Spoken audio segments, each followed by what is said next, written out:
دوو مانگە موچەیان پێ نەدراوە و چەند ڕۆژێکە بە ناچاری دەستیان لە کار هەڵگرتووە.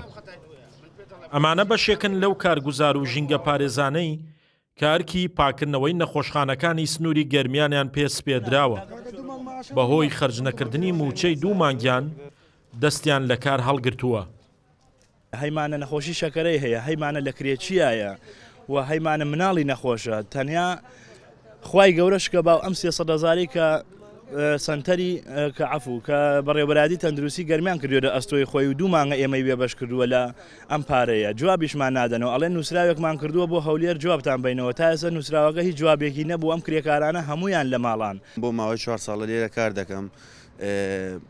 ئەمە بۆ ماوەی دوو مانگاچی ئەم موچەکانمان وەرنەگردووە لە بەڕێوەبەراتی ئەڵێن ئێمە وەرەقەمان ناردووە بۆ وەزارەت هەتاوەکو ئێستا جوابەکەی نەگەڕاوەتەوە و دوای ئەوەش ئێمە سەرڕای ئیشەکانی خۆمان کە لە نەخۆشخانەی گشتی کەلارێکین ئیشی ئیزافەی زیاتری شەکەین.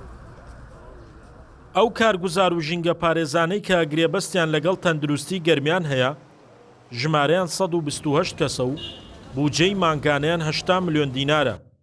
بەهۆی ڕاگررتنی کارەکانیشان ماوەی 2 ڕۆژە کارمەندانی تەندروستی خۆیان نەخۆشخانەکان پاک دەکەنەوە. بەدیلەکەی ئەوەیە کۆمەڵێک ژینگە پارێزیان کارگوزارمان هەیە تەمەنیان سەروی 6 ساڵە لەو ناوەندایە هی دامەزرانی ڕسمی حکوومەت لە ساڵانی ڕابردوو کۆنن. ئەوانە هەم تەمەنیان هەم تواناکانی هی ئەوە نییە ئەویشانە بەڕێوەبە ئەوە ژمارەشیان زۆر کەمە و بەدیلەکەیان تەنها ئەوەیە ئەوانە بگەڕێنەوە یان لەلایەنە پەیوەنددارەکان خێرخوازانەوە خەڵکانێک بە گرێبەستدا بمەزێت شوێنی ئەوانە پڕ بکرێتەوە بۆ ئەوەی ئیشکارەکان بەڕێوەبە. ئەگینا هیچ بەدیلێکمان لەم کاتان نیە.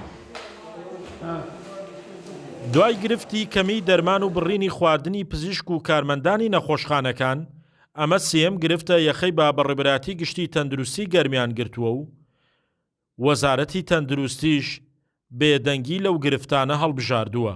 شاخەوان محەممەد، کورسات نیوز، کەلار.